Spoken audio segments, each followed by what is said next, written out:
ఇప్పుడు నిన్నటి పాఠంలో మనం డిడక్షన్స్లో ముఖ్యంగా 80C గురించి మాట్లాడుకున్నాం, 80D గురించి మాట్లాడుకున్నాం, ఇప్పుడు 80DD గురించి మాట్లాడుకున్నాం. అయితే దీంట్లో ఇచ్చిన ఎసలుబాటు ఏంటంటే ఇప్పుడు మీ మీద మీ పేరెంట్స్ కానివ్వండి, మీ బ్రదర్ కానివ్వండి, సిస్టర్స్ కానివ్వండి, సిబ్లింగ్స్ కానివ్వండి, మీ వైఫ్ కానివ్వండి, ఎవరైనా కానివ్వండి, మీ చిల్డ్రన్ కానివ్వండి. అయితే వాళ్ళలో ఎవరైనా డిజేబిలిటీ ఉన్నట్టయితే, డిజేబిలిటీ అంటే బ్లైండ్నెస్ కానీ, లో విజన్ కానివ్వండి, హియరింగ్ ఇంపైర్మెంట్ కానివ్వండి, ఏమండి తర్వాత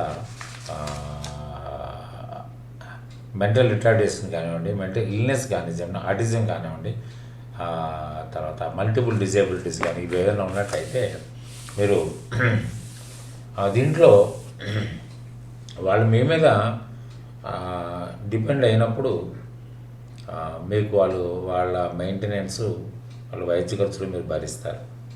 ఆ భరించినందుకు గవర్నమెంట్ తన వంతుగా, ఎందుకంటే మీ మీద ఆర్థిక భారాన్ని కొంత భాగం గవర్నమెంట్ కూడా పంచుకునే విధంగా ఏం చేస్తారంటే మీరు ఇటువంటి డిజేబిలిటీ కనుక ఏదన్నా మీ పేరెంట్స్కి కానివ్వండి, మీ వాళ్ళకి కానివ్వండి, మీ మీద డిపెండ్ అయిన వాళ్ళకి ఎవరికైనా సరే, బ్రదర్స్ సిస్టర్స్ ఎవరైనా సరే, మీరు ఒక గవర్నమెంట్ హాస్పిటల్కి తీసుకుని వెళ్ళి అక్కడ ఓపీలో టెస్ట్ చేయించుకున్నట్టయితే ఈ డిజేబిలిటీ ఉంటే అబౌవ్ 40% కనుక మీ డిజేబిలిటీ కనుక మీకు అనిపించినట్టయితే మీరు ఒక సర్టిఫికేట్ ఇష్యూ చేస్తారండి మెడికల్ బోర్డు. ఆ సర్టిఫికేట్ని తీసుకొచ్చి మీ డ్రాయింగ్ ఆఫీసర్ కానీ మీరు హెచ్ఆర్ కానీ ఇచ్చినట్టయితే you can claim 75,000 rupees straight away from your gross total income as deduction. అంటే అట్లనే if it is the disability is severe one, that is more than 80%, you can avail a deduction of rupees 1,25,000. గతంలో అంటే 25,000 పెంచారండి ఈ సంవత్సరం దానికి. అంతకుముందు 50, 1 lakh ఉండేదండి, ఇప్పుడు 75, 125 అయిందండి. అంటే దాని అర్థం ఏంటంటేనండి, మీరు ఈవెన్ 5 lakhs లోపు ఉన్న వాళ్ళకి కూడా మీకు 75,000 రూపీస్ డిడక్షన్ స్ట్రైట్ అవే వచ్చిందంటే మీకు 7,500 రూపాయల దాకా మీకు ట్యాక్స్ కలిసి వస్తుందండి.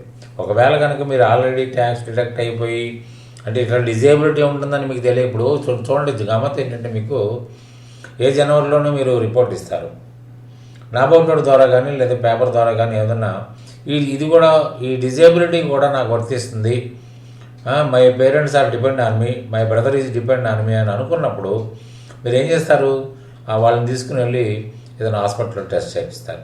టెస్ట్ చేయించినప్పుడు మీకు దాంట్లో డిజేబిలిటీ కనుక మీరు అనుకున్నట్టుగా బయటపడింది అనుకోండి, అప్పుడు ఆ సర్టిఫికేట్ తీసుకుని మీరు సప్లై చేసినప్పుడు ఆల్రెడీ మీకు ట్యాక్స్ డిడక్ట్ అయిపోయి ఉంటుంది.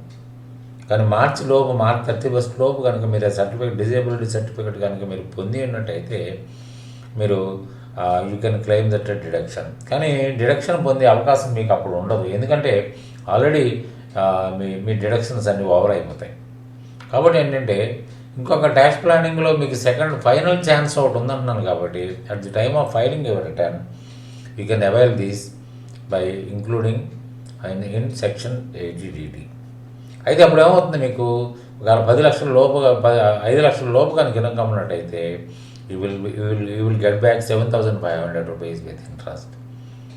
ఏమండి, if it is more than 80%, that is severe disability అంటారు దాన్ని, యూ విల్ గెట్ 1,25,000 రూపీస్. అంటే మీకు 30%లో ఉన్నవాడి పరిస్థితి ఎలా ఉంటుందండి అంటే 36,000, 40,000 రూపాయల దాకా వాపసు వస్తుంది. It's not a joke. తర్వాత ఏంటంటే మీకు లో విజన్ కానివ్వండి, హియరింగ్ ఇంపైర్మెంట్ కానివ్వండి, ఈ మెంటల్ రిటార్డేషన్ కానివ్వండి, ఇవన్నీ ఉంటే ఏమవుతుందంటేనండి, దీంట్లో కూడా సెక్షన్లో క్లియర్గా ఉందంటే it is for nursing training and rehabilitation of the dependent relative అని రాస్తుందండి. అంటే ఏంటంటే మీరు ఇటువంటి వ్యాధులకి చెవుడు ఉందండి, మీరు పెద్దగా చేసేది ఏముంటుంది. అట్లనే హియరింగ్, మన విజన్ లాస్ ఉంటుంది, ఒక కళ్ళజోడు పెట్టిస్తారు, అది ఇంక పర్మనెంట్గా ఉంటుంది. ప్రతి నెల మీరు కళ్ళజోడు పెట్టించారు, కళ్ళజోడు పెట్టించడానికి కూడా 75,000 కాదు. కాబట్టి ఏంటంటే మీకు ఇక్కడ ఖర్చు ఇది తక్కువ. అది కాబట్టి ఇంకోటి ఏంటంటే మీరు దీంట్లో 3 nursing training and rehabilitation of the dependent relative అన్నారు. అంటే మీ ఇంట్లో ఆశ్రయాన్ని కల్పిస్తారు, మీరు ఇంత ఫుడ్ పెడతారు, వాళ్ళు బాగోగులు చూస్తూ ఉంటారు. దానికి ఏ విధమైన ఇదేమైనా మెస్సా అండి బిల్లు ఇవ్వడానికి? ఏం కాదు. కాబట్టి by giving an undertaking and self declaration I spent I'm my brother is a dependent on me, so I availed a certificate as his certifying is disabled.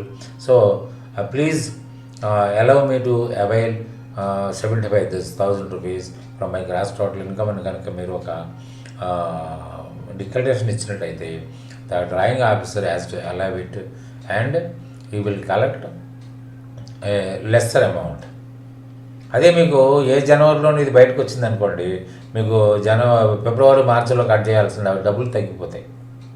ఒకవేళ కనుక అది తగ్గిపోకపోతే ఒకవేళ ఎక్సెస్ కనుక ఉన్నట్టయితే ఎక్సెస్ ఖచ్చితంగా మీ ఫామ్ 16లో మెన్షన్ చేసి ఇస్తారు.